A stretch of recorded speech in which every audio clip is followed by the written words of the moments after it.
avait enlevé des filtres d'un appareil pour justement essayer de filmer quand on faisait des manips dans la nuit avec une lumière infrarouge.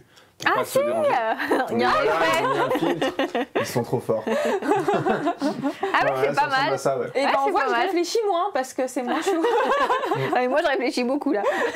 Et là, imagine, c'est pas fait exprès, c'est juste ils ont tiré sur un câble.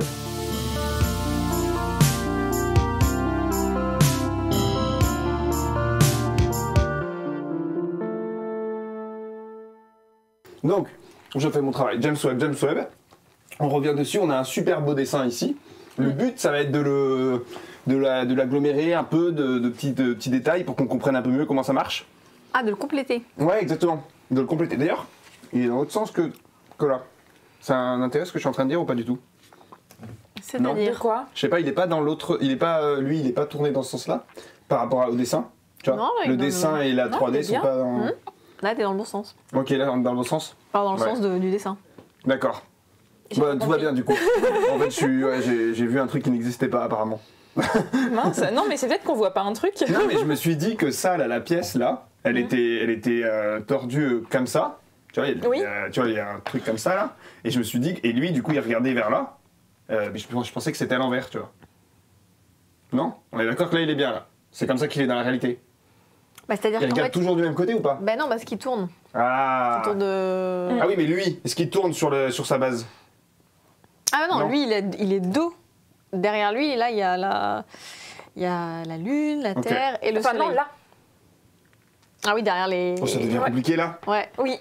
Et on a fait une table en 2D. Hein. Donc ça va être galère de... On prend alors oui, une table. le premier truc à compléter du coup, Ah oui. c'est vers moi du coup. Faire de la place. C'est ici le soleil. Je vais faire de la place.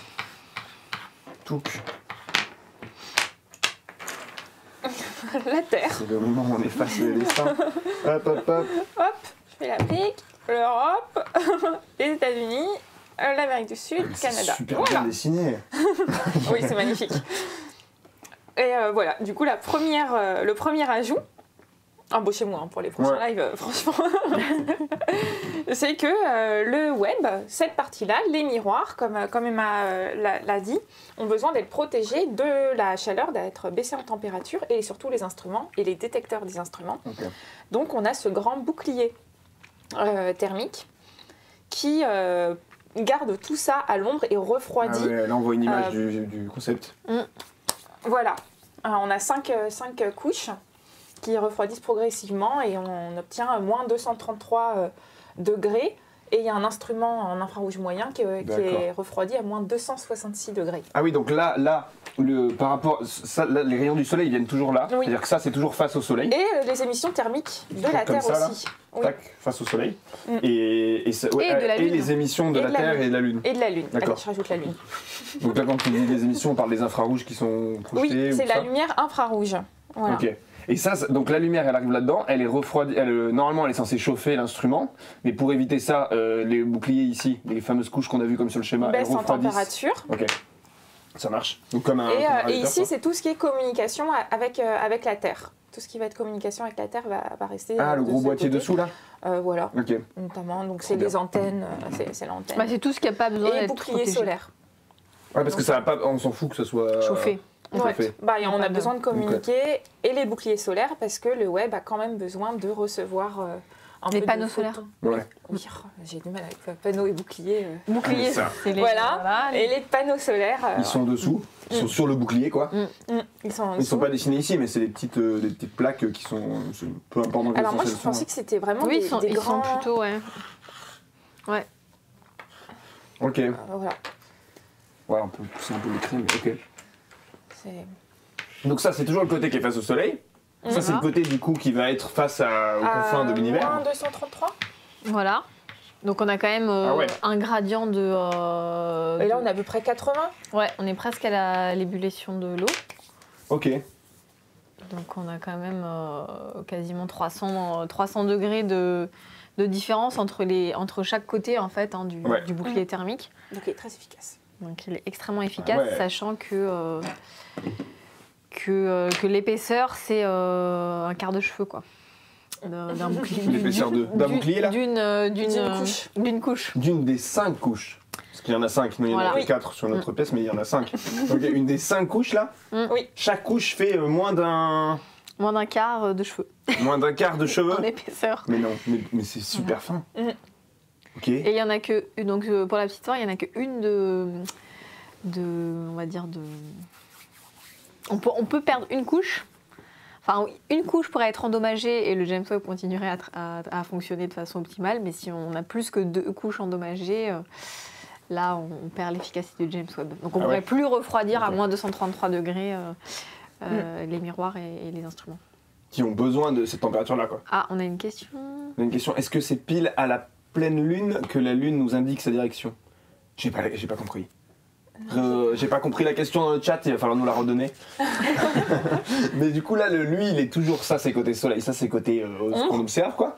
Est-ce qu'il peut s'orienter, est-ce qu'il peut bouger le télescope en lui-même par rapport à ça, ou il est fixe sur son bouclier? Je crois qu'il peut un peu bouger, il a un peu bouger, mais après, donc du coup, en effet, il peut déjà sur lui-même, enfin, l'axe soleil-terre, mais bon, il peut faire tout ça quand même, déjà. Et là, il me semble pas que ça tourne, mais c'est plutôt l'inclinaison en fait du miroir qui peut s'orienter. Ok, du coup, grâce à ça, il vise ce qu'il veut voir. Oui. Voilà. Donc plutôt voilà, comme ça. Enfin, en fait, il le vise comme ça, et puis il faut savoir qu'il tourne comme ça autour du Soleil. En fait, il tourne en même temps que la Terre autour du Soleil, parce qu'en fait, il est là, c'est le petit point de Lagrange 2, le fameux ting ting L2.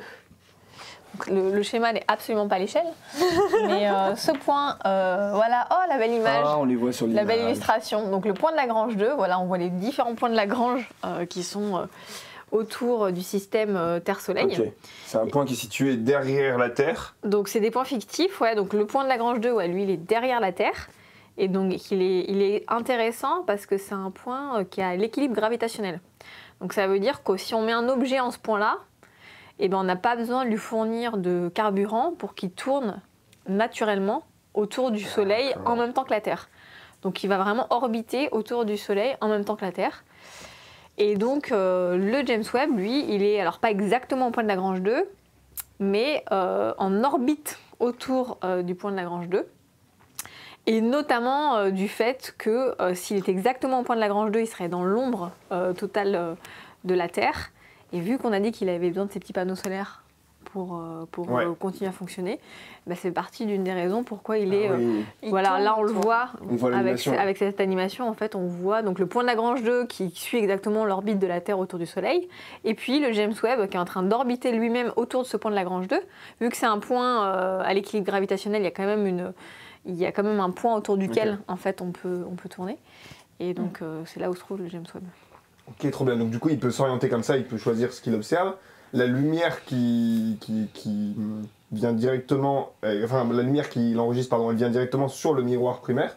Donc le plus gros miroir là, c'est les fameux segments. C'est lui, qui est recouvert d'or parce que c'est ce qui réfléchit le mieux la lumière infrarouge. C'est un télescope infrarouge, donc il faut la lumière infrarouge. Ça c'est juste le prérequis énorme. C'est littéralement de l'or. Ouais. Okay. Ah oui, c'est recouvert d'une petite pellicule d'or. Je crois que ça reprend quelques grammes. Enfin, c'est très très peu. Ouais, c'est une fine pellicule de quelques dans micromètres qui s'est projeté de l'or. Voilà. Wow. Ok, du coup, est-ce que tu peux nous dessiner les rayons? T'es plus proche que moi. De la lumière, du coup, quand on l'observe. Alors, je fais les rayons qui arrivent. Ouais, je sais pas, pour qu'on comprenne le tracé. Les rayons, du coup. Donc ça, c'est ce qu'on appelle le miroir primaire. Ça, c'est la lumière qui arrive. Ça va vers le miroir secondaire. Ok. Donc ça, c'est M1. M2, miroir secondaire, qui est aussi doré. Et après, ça va à l'intérieur ici, où ça, c'est un tube qui est ouvert. Et derrière, en fait, la lumière va être répartie en fonction de l'instrument. Et il y a 4 instruments. Ok, qui sont placés là à l'arrière, quoi. Voilà, qui sont placés derrière. Il y en a un peu plus de 4, parce qu'il y a aussi l'instrument de pointage, par exemple, de visée. Mais il y a 3 instruments en infrarouge proche, qui voient entre 0,6 et 5 microns. Ouais. Et il y a un instrument en infrarouge moyen qui voit entre 5 et 28 microns. Voilà. Ok. Et lui, il a besoin d'être davantage refroidi à moins 266 degrés. Ah, ils n'ont pas tous les mêmes besoins en température. Bah là, on voit les 4 Oui, quand ça commence par NIR, c'est NIR là. infrared, NIR spec, NIR IS et NIR cam. C'est NIR infrared, c'est infrarouge proche.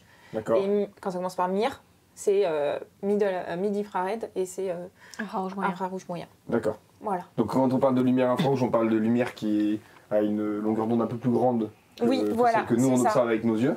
Oui, Voilà. donc nous on n'est pas capable de voir juste tu veux. Non, mais La lumière infrarouge, nous on n'est pas capable de la voir. Enfin, je ne sais pas si les auditeurs et les auditrices. Bon, connaissent bien la je lumière pense qu'il y en a qui infrarouge, ont envie de l'entendre. Hein. Ok. Vas-y, vas-y. Nous, vous n'avez pas des voit- caméras infrarouges sur le plateau? Non, On pourrait se voir là. non, mais d'ailleurs on avait enlevé je pars dans une autre anecdote, mais on avait enlevé des filtres d'un appareil pour justement essayer de filmer quand on faisait des manips dans la nuit avec une lumière infrarouge. Pour pas se déranger. Il y a un Voilà, effet. ils ont mis un filtre. Ils sont trop forts. Ah oui, Voilà, c'est ça pas ressemble mal. à ça, ouais. Et Ah, ben on c'est voit pas que je mal. réfléchis moins parce que c'est moins chaud. Ah, mais moi, je réfléchis beaucoup là. Et là, imagine, c'est pas fait exprès, c'est juste ils ont tiré sur un câble. Et nous, on se dit, mais c'est une super idée là, ils ont fait un super effet. Ça Et marche on bien. passe le reste de l'émission comme ça. Alors, donc nous, on voit là les lumières, c'est le visible parce qu'on est capable de le voir. Et Ok. en fait, on s'approche du rouge. Quand on s'approche du rouge, qui est l'extrême, voilà, 800 nanomètres, donc Ouais. la lumière est une onde, et 800 nanomètres, ça correspond à la période de cette onde. Le rouge correspond aux plus grandes périodes. Et en fait, il y a une lumière qui est au-delà du rouge, qui est l'infrarouge. Et l'infrarouge, ça nous intéresse beaucoup en astronomie. En fait, tout nous intéresse en astronomie. Toutes les lumières visibles et non visibles nous intéressent en astronomie, mais l'infrarouge en particulier, on se pose beaucoup de questions vis-à-vis des disques protoplanétaires sur lesquels tu travailles. Il y a beaucoup de composants chimiques dont la signature qui sont repérables uniquement dans la lumière infrarouge. Donc, on avait besoin notamment d'un super télescope infrarouge. Voilà. Et le Webb regarde dans l'infrarouge, c'est son objectif principal. C'est pas le seul télescope qui regarde dans l'infrarouge, enfin qui a regardé dans l'infrarouge, mais Hubble voyait de l'ultraviolet proche à l'infrarouge proche, par exemple. Donc il voyait beaucoup de couleurs. Ils voyaient la Webb. même chose que nous, mais un peu plus de couleurs Oui, dans un peu l'ultraviolet, plus, un peu voilà, plus dans l'infrarouge. un peu plus des deux côtés. Et le Webb, lui, va vraiment du rouge, même de l'orange, à l'infrarouge moyen. Il va beaucoup plus loin, quasiment uniquement dans des couleurs qu'on n'est pas capable de voir avec nos yeux. Mais il y a quand même une partie visible. Il y a une partie, c'est de la Oui, lumière non, visible. du orange-rouge. Ici, il est à 0,6 microns. Il démarre à 0,6 microns. Ah oui, tout proche. Oui, Ah oui, mais d'accord, c'est vraiment ouais. limite. Ok. C'est vraiment la limite. Donc pour ils voient nos yeux. surtout des couleurs que nous, on ne peut pas voir. Mm. C'est pour ça aussi que les images, elles ont des teintes un peu particulières ou pas? Bah, en fait, les images sont totalement reconstituées, donc ça c'est artificiel pour qu'on soit capable d'apprécier les images, sinon on verrait du noir. Ce serait merveilleux. mais c'est reconstitué, en fait, ils ont pris les longueurs... Enfin, en fait, tu connais mieux que moi, mais ils ont pris les images dans l'infrarouge et les ont décalées dans le spectre, dans les couleurs visibles. Mais voilà. Oh ouais, non, mais c'est ça. Ouais. Ok. C'est davantage ta spécialité que la mienne, pour le coup. Non, mais c'est ça, donc du coup... Ils ont recoloré l'image, quoi, pour que nous, nos yeux puissent la voir, quoi. Ok. Donc après, on a dit, ça arrivait dans 4 types d'instruments. Ils servent à quoi, ces instruments? On en a parlé un peu avant pour les observations, mais ils font quel type d'observation? Pourquoi on en a mis 4? Ça fait beaucoup de questions. Pourquoi on en a mis 4? Pourquoi 4 Alors je pense que c'est la En conception. fonction des spécialités. À la base, ils faisaient pas tous ils font pas tous la même chose déjà. Ouais. Ok. Et puis des différents instituts qui ont été engagés dans leur conception, parce qu'il y en a qui sont européens, il y en a qui sont américains, il y en a un qui est canadien. Et donc ouais, c'est NIRSPEC qui est européen, MIRI, la caméra. Donc MIRI, on le dit un peu dans le désordre, tant pis. Ouais, c'est pas grave. MIRI, c'est celui qui est le seul des 4 instruments donc qui observe dans l'infrarouge moyen, comme disait Lucie. Et il est équipé donc d'une caméra qui a été faite en France, principalement développée à Saclay. Ok. Ah bon, la voilà. Ah voilà, la caméra MIRI. Wow. Donc du coup, on a des imageurs, en gros, et des spectrographes. Ok. Et alors le seul qui fait que de la spectroscopie, c'est NIRSPEC, donc NIR Infrared Spectroscope, et qui a été fait en Europe. Ok. Donc celui-là, il permet d'observer quel type d'objet? En fait, c'est pas tellement les objets, en fait, c'est le on va dire, contenu des objets. Donc quand on fait le spectre, vraiment, c'est pour observer finalement la composition chimique des objets. Okay. Mais que ce soit l'atmosphère d'une planète ou la composition chimique d'une galaxie lointaine. D'accord. Donc à chaque fois, on va récupérer une image et on va pouvoir observer, pour chaque objet qu'on observe, différents aspects. Est-ce que... Voilà, on va récupérer soit une image, soit un spectre. D'accord. Ouais. Pour certains des instruments, on récupère les deux, et pour NIRSpec, on récupère juste le spectre. Ok. Et donc en fait, donc il y a des pour des. Il y a des fans de chimie dans le chat. Pour certains objets, c'est intéressant d'avoir les deux. Il y a par exemple des projets scientifiques qui s'intéressent qu'à l'imagerie, donc qui vont dire qu'ils utilisent que NIRCam, qui est un instrument américain, et que la caméra de NIRCam. D'autres qui vont dire non, juste la spectroscopie de NIRSpec. Donc ça dépend vraiment en fait des objectifs scientifiques de chacun des projets. Ok. Mais pour la même image, on peut utiliser les 4 instruments pour avoir une palette complète d'informations. Ouais, tout à fait, pour un même objet. Et vous, c'est lesquels qui vous intéressent du coup? Est-ce qu'il y en a particulièrement que vous utilisez plus que d'autres ou... Alors moi je fais de l'imagerie d'exoplanètes, donc par exemple NIRSpec c'est celui qui va pas m'intéresser. Ok. Toi tu veux des photos. Voilà, donc les 3 autres instruments font de l'imagerie. Et voilà, donc NIRCam a été équipé, en fait les 3 autres sont équipés de chronographes du coup je crois. NIRCam est très utilisé pour les exoplanètes, MIRI aussi en infrarouge moyen par exemple. Ok. Alors nous, alors moi je fais donc j'étudie les jeunes systèmes planétaires en formation, mais j'étudie en particulier leur chimie. Donc pour moi MIRI il est extrêmement important parce que c'est le seul qui observe dans l'infrarouge moyen, et c'est là où en fait on s'attend à ce qu'il y ait énormément de molécules qu'on ne peut pas détecter autrement. Donc d'ailleurs on a eu un petit souci avec MIRI. Comment ça, un souci avec MIRI? Il y a eu pendant 6 mois quand même, MIRI était à l'arrêt parce qu'il y avait un petit souci technique sur le James Webb, donc quelques sueurs froides dans les coulisses du James Webb. Donc là il a repris son activité depuis la fin janvier. Donc on est content, il est fonctionnel à nouveau, mais donc ça aurait été un peu dramatique de perdre MIRI parce qu'on perdait en fait toute une fenêtre spectroscopique. Parce que MIRI il permet vraiment d'observer au-delà de... alors je ne sais plus si on l'avait sur l'image, de 5 microns à 28 microns. Et tous les autres instruments, ils sont de 0,5 microns, enfin 0,6 à 5 microns. Donc en fait, on perdait vraiment en fait une grande partie du spectre électromagnétique. Et donc pour ceux qui s'intéressent à la spectroscopie, une grande information sur la composition moléculaire des objets, mais que ce soit encore une fois des disques protoplanétaires ou des atmosphères d'exoplanètes, c'est pareil. Toutes les molécules auxquelles qu'on aimerait détecter et pour lesquelles il y a des modèles qui ont été développés depuis plusieurs années, beaucoup émettent en fait dans l'infrarouge moyen. Donc moi je m'intéresse beaucoup à MIRI, à NIRSpec aussi, et à l'imagerie également. Si NIRSpec regarde du coup qu'un point du ciel à la fois ou s'il regarde tout. Celui du coup s'il fait un spectre. Oui, alors du coup ça décompose un champ. Ouais, en fait on peut, donc quand on conçoit en fait les projets observationnels, on décrit aussi le champ en fait de vue qu'on cible. Et donc on peut comme ça coupler les différents instruments sur différents champs de vue.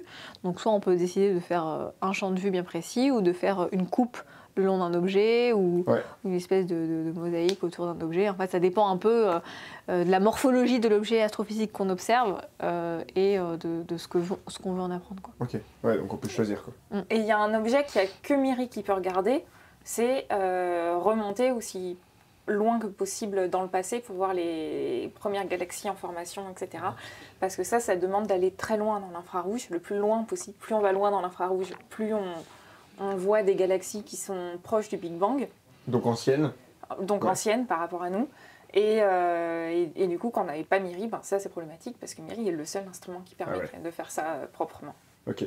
Et donc typiquement, on peut arriver à observer des galaxies qui sont... où la lumière qui nous parvient de ces galaxies-là, elle est partie au moment de la création du Big Bang.